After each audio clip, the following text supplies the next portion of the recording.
Hi friends, வணக்கம். Welcome to trending சமையல். இன்னைக்கு வீடியோ ரொம்பவே பயனுள்ளதா இருக்கும் அப்படின்னு நினைக்கிறேன். வீடியோ வந்து ஸ்கிப் பண்ணாம பாருங்க. நம்ம சேனலுக்கு இப்போதான் நீங்க ஃபர்ஸ்ட் டைம் வரீங்க அப்படின்னா சேனலை மறக்காம சப்ஸ்கிரைப் பண்ணி வச்சுக்கோங்க. கூட இருக்கிற பெல் ஐகானை பிரஸ் பண்ணி ஆல் அப்படிங்கிற நோட்டிஃபிகேஷனையும் கொடுத்து வைங்க. அப்பதான் நம்மளோட ரெகுலர் அப்டேட் எல்லாமே வந்து நீங்க மிஸ் பண்ணாம பார்க்க முடியும். இப்போ வாங்க நம்ம வீடியோக்குள்ள போயிட்டு என்னென்ன டிப்ஸ் இருக்கு அப்படின்னு சொல்லிட்டு பார்க்கலாம். நம்ம இப்போ ஃபஸ்ட்டு டிப் என்னென்னு பார்க்கலாம். இந்த மாதிரி ஸ்டவ்வில் வந்து நம்ம சமைச்சிட்டு இருக்கும்போது பார்த்திங்கன்னா ஏதோ நம்ம சமைக்கிற பொருட்கள் வந்து பொங்கி கீழே கொட்டிடுச்சு. பார்த்திங்கன்னா டீலாம் போட்டுட்டு இருக்கும்போது அந்த டீலாம் கொட்டிச்சு அப்படின்னா அந்த குட்டி குட்டியான அந்த டீ தூள் எல்லாமே இந்த ஹோல்ஸில் போயிட்டு அந்த பர்னரோட ஹோல்ஸில் போயிட்டு உள்ளே அடைச்சிக்கும். ஸோ நம்ம ஸ்டவ் ஆன் பண்ணும்போது பார்த்திங்க அப்படின்னா அங்கங்கே 1-2 ஹோல்ஸில் வந்து அந்த நெருப்பு வெளியில் வரவே வராது. ஸோ அதுக்காக நம்ம என்ன பண்ணலாம் அப்படின்னு பார்த்திங்கன்னா, நம்ம எப்போவுமே டூத் பிக் வந்து வச்சுருப்போம் இல்லையா வீட்டில், அது வச்சு தான் நம்ம இதை வந்து சரி பண்ண போகிறோம். இது வந்து அந்த பர்னரை தனியாக எடுத்துகிட்டு கூட நம்ம வாஷ் பண்ணிவிட்டு போடலாம். அப்படி போடுறதுக்கு நம்ம வந்து சமைச்சிக்கிட்டு இருக்கும்போது இந்த மாதிரி ஆயிடுச்சு அப்படின்னா டக்குன்னு உடனே இந்த மாதிரி ஒரு டூத் பிக் வந்து எடுத்துக்கோங்க. இது இல்லை அப்படின்னா நல்ல ஷார்ப்பாக இருக்கிற மாதிரி ஏதாவது ஒரு பொருள் வந்து எடுத்துக்கோங்க. நான் வந்து ஸ்டவ்வை ஆனில் வச்சுட்டு அப்படியே சரி பண்ணுறேன் பாருங்கள். அந்த டூத் பிக்கை வச்சு லைட்டாக அந்த ஹோல்ஸில் வந்து லைட்டாக அங்கங்கே வந்து குத்தி விட்டிங்க அப்படின்னா அதுக்குள்ளே வந்து அடைச்சிட்டு இருக்க பொருள் வந்து டக்குன்னு ரிமூவ் ஆகிடும். ஸோ பாருங்கள், இந்த மாதிரி ரொம்ப ஈஸியாக நம்ம வந்து வீட்டில் இருக்கிற டூத் பிக் வச்சுட்டு இந்த பர்னர் அடைப்பை வந்து ஈஸியாக சரி பண்ணிடலாம். அது மட்டும் இல்லாமல் இந்த டூத் பிக் வச்சுட்டு நம்ம ஆன் ஆஃப் பட்டன்லாம் இருக்கும் இல்லையா, அந்த கார்னர்லலாம் பார்த்திங்கன்னா ரொம்ப அழுக்கு வந்து உள்பக்கமாக பிடிச்சிட்ருக்கும். அது வந்து நம்ம கை வச்சு க்ளீன் பண்ண முடியாது. இந்த டூத் பிக் வச்சு அதுவும் க்ளீன் பண்ணலாம். ட்ரை பண்ணி பாருங்கள். இப்போ நம்ம அடுத்த டிப் என்னென்னு பார்க்கலாம். நம்ம வந்து வெளியில் ஃபங்க்ஷன்லாம் போவோம் இல்லையா, அங்கே வந்து சாப்பிட்ற மாதிரி ரசம் வந்து ஒரு டேஸ்ட்டாக நம்ம வீட்டில் வந்து வைக்க முடியல அப்படி யோசிப்போம். அந்த மாதிரி ஒரு டேஸ்ட்டில் வீட்டில் எப்படி ஈஸியாக ரசம் பண்ணுறது அப்படிங்கிறது தான் பார்க்க போகிறோம். அதுக்கு வந்து நான் இந்த மாதிரி இடிகள் வந்து எடுத்திருக்கேன். 1 ஸ்பூன் மிளகு, 1.5 ஸ்பூன் வந்து சீரகம் சேர்த்துக்கோங்க. இந்த மாதிரி நம்ம இடிகள் வந்து யூஸ் பண்ணி இந்த மாதிரி இடிக்கும் போது நம்ம வந்து சேர்க்குற பொருட்கள் வந்து வெளியில் வந்து பறந்துடும் இல்லையா, அந்த மாதிரி ஆகாமல் இருக்கிறதுக்காக ஆல்ரெடி நம்ம இந்த மாதிரி ஒரு மூடியில் ரியூஸ் ஐடியாஸ் வந்து ஷேர் பண்ணியிருக்கோம். அதுவும் வந்து ட்ரை பண்ணி பாருங்கள். இந்த மாதிரி மிளகை வந்து நல்ல பொடியாக, அதாவது மிளகு சீரகத்தை இந்த மாதிரி கொரப்பாக பொடியாக வந்து இடித்து எடுத்துக்கோங்க. எப்போவுமே நம்ம மிக்சி கப்பில் வந்து சேர்த்து அரைச்சி வந்து செய்கிற ரசத்தை விட இந்த மாதிரி இடிகள் வந்து யூஸ் பண்ணி நம்ம அதில் இடிச்சிட்டு வந்து ரசம் வச்சோம் அப்படின்னா அதோட டேஸ்ட்டும் வாசமுமே வந்து உங்களுக்கு தனியாகவே இருக்கும். பார்த்திங்கன்னா இப்போ வந்து ஒரு 7-8 பல் வந்து பூண்டு எடுத்திருக்கேன். அதுவும் வந்து தோல் உரிக்காத பூண்டு அப்படியே சேர்த்துருக்கேன். அதோட ஒரு கொத்து கருவேப்பிலை, ஒரு பச்சை மிளகா வந்து 2ஆக உடச்சி போட்டுட்டு அதையும் வந்து 1 பாதியமாக நம்ம வந்து நசுக்கி எடுத்துக்கலாம். அந்த பச்சை மிளகாவோட சாறு, பூண்டோட சாறு எல்லாமே சேர்ந்து ரொம்ப சூப்பராக இருக்கும். ஒரு சின்ன தக்காளியை லைட்டாக நசுக்கிட்டு அதையும் வந்து இந்த இடிகளில் சேர்த்து அதையும் நல்லா அந்த மாதிரி இடித்து எடுத்துக்கோங்க. இந்த மாதிரி ஒரு தடவை ரசம் வந்து வச்சு பாருங்கள், ரொம்ப சூப்பராக இருக்கும். பூண்டு வந்து இப்படி தான் சேர்க்கணும் அப்படின்னு கிடையாது. நீங்கள் தோலை எடுத்துகிட்டு கூட சேர்த்துக்கலாம். ஆனால் அந்த மாதிரி தோலோடு சேர்த்திங்க அப்படின்னா அதோட டேஸ்ட்டும் வாசமுமே வந்து ரொம்பவே தூக்கலாக இருக்கும். இப்போ நம்ம அரைச்ச பேஸ்ட்டை வந்து தனியாக எடுத்து வச்சுக்கலாம். புளி வந்து பார்த்திங்கன்னா தேவையான அளவுக்கு ரசத்துக்கு கரைச்சி வச்சுருக்கேன். அதுக்குள்ளே கொஞ்சமாக மஞ்சத்தூள் மட்டும் ஆட் பண்ணிக்கிட்டு கொஞ்சம் உப்பு சேர்த்து இந்த மாதிரி கலந்து கொடுத்துட்றேன். இப்போ நம்ம ஸ்டவ் ஆன் பண்ணிவிட்டு இந்த மாதிரி ஒரு கடாய் அடுப்பில் வச்சுருக்கேன். ஆயில் சேர்த்துருக்கேன். கொஞ்சமாக கடுகு சேர்த்துக்கலாம். கடுகு வந்து கொஞ்சம் வெடிக்க ஆரம்பிக்கட்டும். கடுகு வந்து நல்லா எப்போவுமே வெடித்ததுக்கப்புறம் நம்ம மற்ற பொருட்களை சேர்க்கணும். இப்போ நம்ம அதாவது இடித்து எடுத்து வச்சுருக்கிற அந்த மிளகும் சீரகம் அந்த பொடியை சேர்த்துக்கலாம். இது கூடவே வந்து நசுக்கி எடுத்து வச்சுருக்க இந்த பேஸ்ட்டையும் சேர்த்து ஒரு 2-3 நிமிஷத்துக்கு வதக்கி விடுங்க. வாசம் பார்த்திங்க அப்படின்னா கமன்னு உங்களுக்கு வீடு ஃபுல்லாகவே வந்து நல்ல வாசமாக இருக்கும். இப்போ ஒரு 2 துண்டு காஞ்ச மிளகாய் வந்து கிள்ளிட்டு சேர்த்துருக்கேன். அதையும் வந்து நல்லா அந்த மாதிரி கலந்து கொடுத்துருங்க. இப்போ இது கூட வந்து கொஞ்சமாக பெருங்காயத்தூள் வந்து ஆட் பண்ணிக்கலாம். அதையும் சேர்த்து நல்லா அந்த மாதிரி வதக்கி விட்டுருங்க. இப்போ நம்ம கரைச்சி எடுத்து வச்சுருக்கிற புளி தண்ணியை வந்து சேர்த்துக்கலாம்.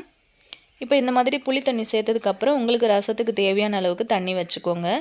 இந்த டைமில் உங்களுக்கு உப்பும் புளிப்பும் வந்து கரெக்டான அளவில் இருக்கா அப்படிங்கிறத செக் பண்ணிக்கோங்க. இந்த மாதிரி ஒரு கொத்த அளவுக்கு ஃப்ரெஷ்ஷான கொத்தமல்லி இலைகளை தூவிட்டு நம்ம வந்து ஸ்டவ்வை வந்து மீடியம் ஃப்ளேமில் வச்சுக்கோங்க.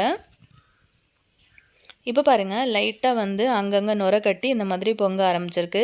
இந்த டைமில் டக்குன்னு வந்து ஸ்டவ் ஆஃப் பண்ணிடலாம். இப்போ கொஞ்சமாக அந்த நுர கட்டி வந்துச்சு இல்லையா, அந்த இடத்துல 1 ஸ்பூன் அளவுக்கு மட்டும் தண்ணி, பச்சை தண்ணி வந்து சேர்த்துட்டு இந்த மாதிரி ரசத்தை வந்து கலந்து கொடுத்துருங்க.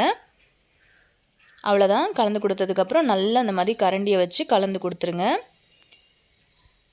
இந்த மாதிரி ஒரு ரசம் வந்து ட்ரை பண்ணி பாருங்கள். இன்றைக்கே கூட நீங்கள் வந்து தாராளமாக ட்ரை பண்ணி பாருங்கள்.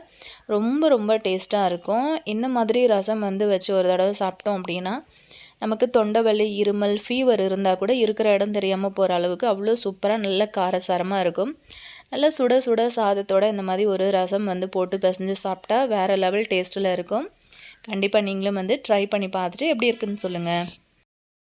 இப்போ நம்ம அடுத்த டிப் என்ன அப்படின்னு பார்க்கலாம். நம்ம வந்து தோசைக்கல் க்ளீன் பண்ணுறதுக்கு அப்படின்னு சொல்லிட்டு தனியாக அதுக்குன்னு கொஞ்சம் டைம் வந்து ஒதுக்குவோம். அந்த மாதிரி இல்லாமல் எப்போவுமே காலையில் நீங்கள் வந்து தோசை ஊற்றுறீங்க அப்படின்னா அந்த தோசைலாம் ஊற்றி முடிச்சதுக்கப்புறம் கல் வந்து சூடாகவே இருக்கும் பாருங்கள். அந்த டைமில் இந்த மாதிரி சின்னதாக நல்ல ஷார்ப்பான ஒரு கத்தி எடுத்துகிட்டு அதோட ஓரங்களை வந்து இந்த மாதிரி எடுத்து விட்டிங்க அப்படின்னா உங்களுக்கு ஈஸியாக எடுக்க வந்துடும். ரெகுலராக இந்த மாதிரி நீங்கள் ஃபாலோ பண்ணிகிட்டே வந்தீங்க அப்படின்னா சீக்கிரத்தில் உங்கள் தோசைக்கல் வந்து அந்த பட்டையாக படிஞ்சிருக்கும் பாருங்கள் சைடில். அந்த மாதிரிலாம் எதுவுமே ஆகாது. நம்ம தோசைக்கல் க்ளீன் பண்ணுறதுக்கு அப்படின்னு சொல்லிட்டு தனியாக டைம் ஒதுக்க வேண்டிய அவசியமும் இல்லை. நம்ம வந்து அதுக்குன்னு தனியாக டைம் ஒதுக்கி தோசைக்கல் க்ளீன் பண்ணுறோம் அப்படின்னா ஸ்டவ் ஆன் பண்ணிவிட்டு நம்ம வந்து அதை கொஞ்சம் நேரம் வச்சு சூடானதுக்கு பிறகு தான் க்ளீன் பண்ணுவோம் இல்லையா? அந்த மாதிரி இல்லாமல் நீங்கள் எப்போதுமே சமையல் வேலை முடிஞ்ச உடனே அந்த கல் சூடாக இருக்கிற டைம்லேயே நீங்கள் வந்து இந்த மாதிரி ஒரு க்ளீனிங் வேலையை முடிச்சு வச்சுக்கிட்டிங்கன்னா ரொம்ப ஈஸியாக இருக்கும். ட்ரை பண்ணி பாருங்கள். இந்த மாதிரி வேக வச்ச உருளைக்கிழங்கு வந்து ஒரு 2 எடுத்திருக்கேன். ரொம்ப ஹெல்த்தியான சூப்பரான கிட்ஸ்லேருந்து பெரியவங்க வரைக்குமே விரும்பி சாப்பிடக்கூடிய ஒரு ரெசிபி தான் நம்ம இப்போ பார்க்க போகிறோம். இந்த மாதிரி நல்லா நைஸாக நசுக்கி கொடுத்துருங்க. சின்ன கட்டிகள் வரும் பார்த்திங்களா, அந்த மாதிரி கட்டிகள் இல்லாமல் நல்லா அந்த மாதிரி உடச்சி விட்ருங்க. இப்போ இது கூட 1 கப் அளவுக்கு நான் வந்து கோதுமை மாவு சேர்த்துருக்கேன். கூட வந்து கொஞ்சமாக இதுக்கு தேவையான அளவுக்கு உப்பு சேர்த்துருக்கேன். சேர்த்துட்டு இந்த உருளைக்கிழங்கும் அந்த கோதுமை மாவையும் நல்லா மிக்ஸ் பண்ணி கொடுத்துருங்க. இப்போ கொஞ்சமாக தண்ணி சேர்த்து நம்ம சப்பாத்தி மாவோட பதத்துக்கு வந்து இதை பிசைஞ்சு எடுத்துக்கலாம். உங்களுக்கு கோதுமை மாவு சேர்க்க விருப்பம் இல்லைன்னா நீங்கள் வந்து மைதா மாவு கூட சேர்த்துக்கலாம். கோதுமை மாவில் செஞ்சிங்க அப்படின்னா ரொம்பவே ஹெல்த்தியாக இருக்கும். ஸோ அதனால் இப்போ நம்ம பிசைஞ்சு வச்சுருக்கிற மாவை வந்து ஒரு 3-4 உருண்டைகளை அந்த மாதிரி பிடிச்சி எடுத்துக்கலாம். மாவு வந்து பார்த்திங்க அப்படின்னா நல்லா திக்காக இருக்கணும், நல்லா லூஸாக இருக்கக்கூடாது. ஒரு கத்திரிக்கோல் வச்சு ஒரு ஷேப் வர மாதிரி, அதாவது நம்ம பாஸ்தாலாம் பண்ணுவோம் இல்லையா, அந்த மாதிரி ஒரு ஷேப் வர்ற மாதிரி கத்திரிக்கோல் வச்சு நம்ம ஃபுல்லாக அந்த மாதிரி கட் பண்ணி எடுத்துக்கலாம். இப்போ ஸ்டவ் ஆன் பண்ணிவிட்டு ஒரு பாத்திரத்தில் கொஞ்சமாக தண்ணி வச்சுருக்கேன். கொஞ்சமாக உப்பு சேர்த்துக்கலாம். ஒரு 2-3 ட்ராப் வந்து ஆயில் சேர்த்துக்கோங்க. சேர்த்துட்டு தண்ணி வந்து கொதிக்க ஆரம்பிக்கும் போது நம்ம ரெடி பண்ணி வச்ச இந்த பாஸ்தாவை வந்து உள்ளே சேர்த்துக்கலாம். சேர்த்துட்டு இதை வந்து ஒரு 5லேருந்து 10 நிமிஷம் நல்லா வந்து கொதிக்க விடுங்க. நீங்கள் வந்து அந்த பாஸ்தா சேர்த்த உடனே வந்து ஸ்பூன் வச்சு கிளறக்கூடாது. ஸோ அது வந்து தண்ணி நல்லா பொங்கி கொதிக்க ஆரம்பிக்கிற டைமில் நீங்கள் இந்த மாதிரி ஒரு ஸ்பூனை வச்சு லைட்டாக வந்து கிளறி கொடுங்க. இது நல்லா வெந்ததுக்கு பிறகு இதை வந்து தனியாக எடுத்துக்கலாம். இப்போ ஒரு பாத்திரத்தில் இதை வந்து நம்ம ஃபில்டர் பண்ணி எடுத்துக்கலாம். நல்லா சுட இருக்குது இல்லையா, இதை வந்து ஃபில்டர் பண்ணி எடுத்துட்டு பச்சை தண்ணி ஊற்றி 2 தடவை வாஷ் பண்ணிவிட்டு தனியாக எடுத்து வச்சுக்கோங்க. நீங்கள் உடனே வந்து செய்ய போகிறீங்க அப்படின்னா நீங்கள் அப்படியே விட்டுடலாம். கொஞ்சம் செய்கிறதுக்கு லேட் ஆகும் அப்படின்னு நினச்சிங்கன்னா கொஞ்சமாக ஆயில் வந்து சேர்த்துட்டு அதை வந்து கலந்து கொடுத்துட்டிங்க அப்படின்னா அந்த பாஸ்தா வந்து ஒன்றோட ஒன்று ஒட்டாமல் நல்லாயிருக்கும். அதுக்கப்புறம் நம்ம தேவைப்படுற டைமில் வந்து செஞ்சுக்கலாம். இப்போ இந்த மாதிரி தனியாக எடுத்து வச்சுருக்கோம் இல்லையா, இந்த மாதிரி லைட்டாக ஆயில் வந்து நான் அப்ளை பண்ணி கொடுத்துட்றேன். இப்போ இது இப்போ ஒரு பக்கமாக இருக்கட்டும். இப்போ ஸ்டவ் ஆன் பண்ணிவிட்டு கடாய் வச்சுருக்கேன். கொஞ்சமாக ஆயில் சேர்த்துக்கலாம். இப்போ இது கூட கடுகு, சீரகம், அதுக்கப்புறம் வந்து பார்த்திங்கன்னா கடலைப்பருப்பு வந்து சேர்த்துருக்கேன். கூடவே வந்து கொஞ்சமாக சோம்பு சேர்த்துக்கலாம். நல்லா வாசமாக இருக்கும் அப்படிங்கிறதுக்காக வேணும்னா சேர்த்துக்கோங்க. இது கூட காரத்துக்கு தகுந்த மாதிரி ஒரு 1லேருந்து 2 பச்சை மிளகாயை அந்த மாதிரி உடச்சிட்டு சேர்த்துருக்கேன். இப்போ வந்து ஒரு 2 பெரிய வெங்காயத்தை கட் பண்ணி எடுத்து வச்சுருந்தேன். அதையும் வந்து சேர்த்துக்கலாம். சேர்த்துட்டு ஒரு கொத்த அளவுக்கு கருவேப்பிலையும் சேர்த்துக்கலாம். சேர்த்துட்டு இதை வந்து நல்லா வதக்கி கொடுத்துடலாம். அடுப்பு வந்து நல்லா மீடியம் ஃப்ளேமில் வச்சுட்டு நம்ம இதை வந்து ஃபஸ்ட்டு வதக்கி எடுத்துடலாம். இது வந்து பார்த்திங்கன்னா நம்ம சேர்த்துருக்க வெங்காயம் வந்து நல்ல ஒரு பிங்க் கலரில் மாறி வரும் பாருங்கள். அந்த டைமில் வந்து நம்ம பாஸ்தா அதாவது மசாலா சேர்த்துக்கலாம். நான் வந்து பார்த்திங்கன்னா கொஞ்சம் அதிகமான நேரம் வந்து வெங்காயத்தை வதங்க விட்டுட்டேன். ஸோ அதான் அந்த கலரில் இருக்குது. இப்போ வந்து சின்னதாக கட் பண்ணி வச்சுருக்கிற தக்காளி சேர்த்துட்டு கொஞ்சமாக உப்பு, மிளகாத்தூள், மஞ்சத்தூள் வந்து சேர்த்துக்கோங்க. சேர்த்துட்டு அந்த தக்காளி வந்து நல்லா மசிஞ்சு வர்ற வரைக்கும் நல்லா அந்த மாதிரி வதக்கி விட்டுருங்க. இந்த மாதிரி வதக்கினதுக்கு அப்புறமா நம்ம வந்து ரெடி பண்ணி எடுத்து வச்சுருக்கோம் இல்லையா பாஸ்தா, அதை வந்து உள்ளே சேர்த்துக்கலாம். இந்த மாதிரி சேர்த்து விட்டதுக்கு அப்புறமா நம்ம லைட்டாக வந்து கரண்டி வச்சு நல்லா இதை வந்து கிளறி கொடுத்துடலாம்.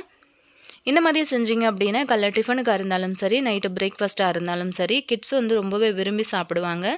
சாயங்காலத்தில் ஸ்கூல் விட்டு வர்ற குழந்தைங்களுக்கு கூட நீங்கள் இந்த மாதிரி செஞ்சு கொடுக்கலாம். கோதுமை மாவு அப்படிங்கிறதுனால எல்லாருமே வந்து சாப்பிடக்கூடியதாக இருக்கும். நல்லா அந்த மாதிரி கலந்து கொடுத்துருங்க. பாருங்கள், ரொம்ப டேஸ்டியான ரொம்ப சூப்பரான ஒரு பாஸ்தா ரெசிபி நம்ம வந்து கடைகள்லேயே வாங்காமல் வீட்டில் ரொம்ப சூப்பராக நம்ம வந்து ரெடி பண்ணிட்டோம். வீட்டில் இருக்கிற பொருட்களை வச்சு நம்ம வந்து அழகாக ரெடி பண்ணியாச்சு. இது கூட வந்து உங்களுக்கு பிடிச்ச வெஜிடபிள் கூட நீங்கள் வந்து சேர்த்துக்கலாம். கேரட்டு, உருளைக்கிழங்கு, பீன்ஸு, பட்டாணி இந்த மாதிரி கூட சேர்த்துக்கலாம். இன்னும் பார்க்குறதுக்கு ரொம்ப ரிச்சாக இருக்கும். இப்போ வந்து நல்லா ஃப்ரெஷ்ஷான கொத்தமல்லி இலைகளை தூவிட்டு நீங்கள் வந்து சர்வ் பண்ணலாம். இதே மாதிரியான ஹெல்த்தியான ரெசிபிஸ் அண்ட் கிச்சன் டிப்ஸ் எல்லாம் பார்க்கணும் அப்படின்னா மறக்காமல் என்னோடய சேனலை சப்ஸ்கிரைப் பண்ணிவிட்டு சப்போர்ட் பண்ணுங்கள். இந்த பாஸ்தா செஞ்சு ரொம்ப நேரம் ஆனாலுமே உங்களுக்கு வந்து நல்லா சாஃப்டாகவே இருக்கும். ஸோ நெக்ஸ்ட்டு வந்து இதே மாதிரி ஒரு ஹெல்த்தியான வீடியோவில் நம்ம மீட் பண்ணலாம் ஃப்ரெண்ட்ஸ். தேங்க்யூ.